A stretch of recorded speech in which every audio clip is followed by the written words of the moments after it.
السلام عليكم. النهارده هنتكلم في الفيديو ده عن حاجة مهمة جدا جدا جدا، وهي الفرق بين عقلية الشخص اللي بيزداد غناء والشخص اللي بيزداد فقرا أو بيفضل محلك سر.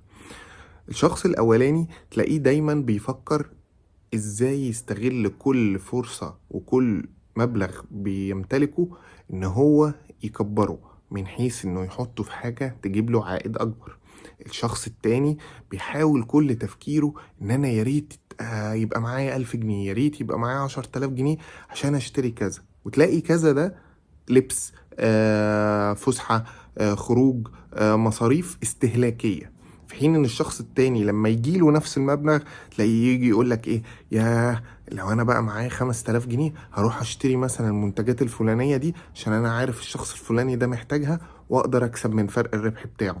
او لا، ده دلوقتي بقى التداول في البورصة حاجة سهلة وانا اتعلمت ازاي اعمل ده، فهتداول بمبالغ صغيرة فاقدر احافظ على شوية على فلوسي، وفي نفس الوقت ممكن سهم او اتنين منهم يعملوا لي عائد كبير واقدر اكسب منه. تلاقي مثلا الجزء التاني من طريقة التفكير هي طريقة التفكير الاقتصادية. وهنا ما يقصدش معناه ان الشخص ده بخيل، لا، ولكنه بيقرر يحط المصاريف في بدائل مفيدة. يعني تعالوا نتكلم عن الشريحة المتوسطة في مصر. آخر سنتين هتلاقي الشريحة دي بتركب أوبر وكريم. الشريحة دي كل تفكيرها كان ان انا عايز اركب اوبر عايزة يدخل لي دخل كبير عشان افضل اركب اوبر وكريم وابقى مرتاح وبدل بهدلة المواصلات.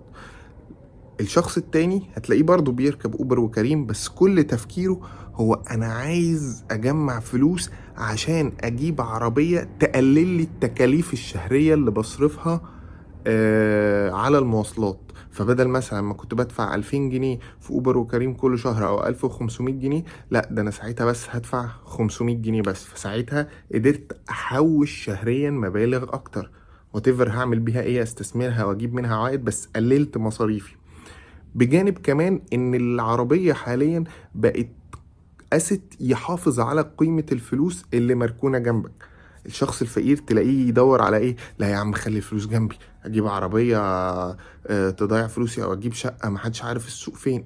وتلاقي قيمة العملة اللي معاه عمالة تنزل.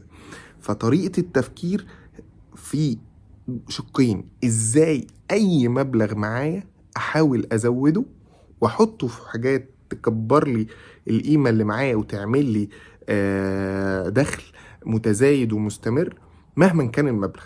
يعني مش شرط يبقى معاك 1,000,000 جنيه عشان تبدأ تعمل ده، انت ممكن ب1000 جنيه تنزل تشتري حاجات. ممكن خلينا اديك مثال، تقعد تحوش لحد ما تكون 10,000 جنيه وتشتري بلاي ستيشن 4 مثلا، وتروح تحطه في اي محل بلاي ستيشن وتتفق معاه ان انا هاخد منك ايجار نظير البلاي ستيشن ده او عائد نسبة من المبيعات.